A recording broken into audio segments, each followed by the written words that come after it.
Hi, it's Marcy. This afternoon I made a post about unconditional love. And that unconditional love, by definition, is not conditional. You should expect and are deserving of unconditional love without having to do something to earn it, without having a set of conditions be in place before someone loves you. I didn't know this all my life. I grew up thinking that the only way I was deserving of love was if I met my mother's conditions. I did what she wanted, pleased her. What she expected of me changed day to day, hour to hour, depends on the mood that she was in.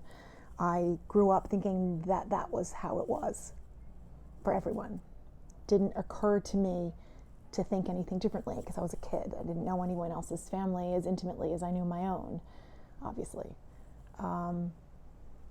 It wasn't until much, much, much later in my life that I realized that I was deserving of unconditional love by definition without having to have met conditions of somebody else.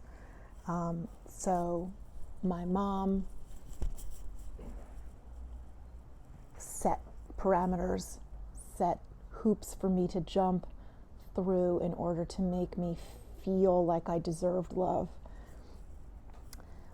Later on in my teenage years, I was actually in college, I think, my grandmother, who I thought I could always count on for unconditional love, started to set conditions. And her love was contingent upon me meeting them. In fact, she once said to me on my birthday, I forget how old I was, that I didn't deserve a birthday present because I was fighting with my mother over something that had nothing to do with my grandmother, that she didn't understand and that she wasn't involved in. And she withheld her love and her connection. And I was wounded. I mean, it had to have been at least 25 years ago, and I'm still thinking about it. Not daily, but it is still there. My first marriage was set up the same way. I was kind of ignored because I didn't meet his conditions, his rules, unspoken, that he could create at any given time and withhold and change and so on. And again, I didn't know I deserved differently. I didn't know there was differently because it mirrored so much what my relationship was with my mother that it felt comfortable and it felt normal, but it wasn't love of any kind, let alone unconditional love.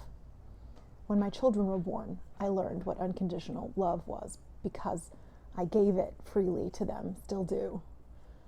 They don't have to do anything. They don't have to be a certain way. All they have to do is exist on this planet and just breathe, and I love them with all of my being. There isn't a single thing they could do in this life that would change that in any way, and I've raised them to grow up in the comfort of that, and I feel like they know it in their bones that I love them that unconditionally and that deeply.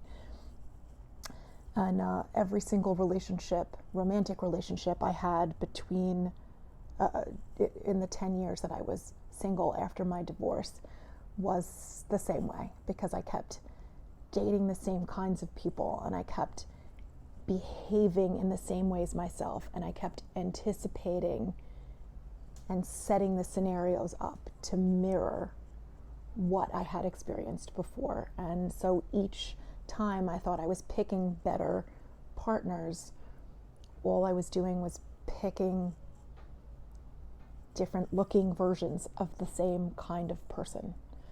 And so each time it left me empty and lonely and scared and unfulfilled and unloved, even within a relationship. It's bad when you're with somebody who you're supposedly in love with, who you're supposedly together with in a committed relationship, and you're lonely.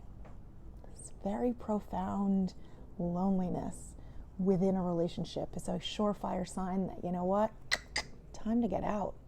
Kick them to the curb or pack your bags and move. Either way, you deserve better than that. And each time I realized that if I was alone and celibate for the rest of my life, it was better than staying where I was. And that's a hard thing to reckon to yourself, to reconcile.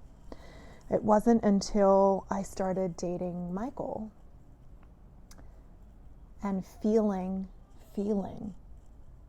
his love for me that I finally learned what it felt like to be unconditionally loved by someone other than my kids.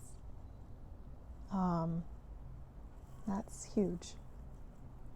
No one has ever taken care of me in an emotional way, or listened as intently, or fought for me, or felt wounded because I felt wounded, or felt elated and proud because I felt elated and proud.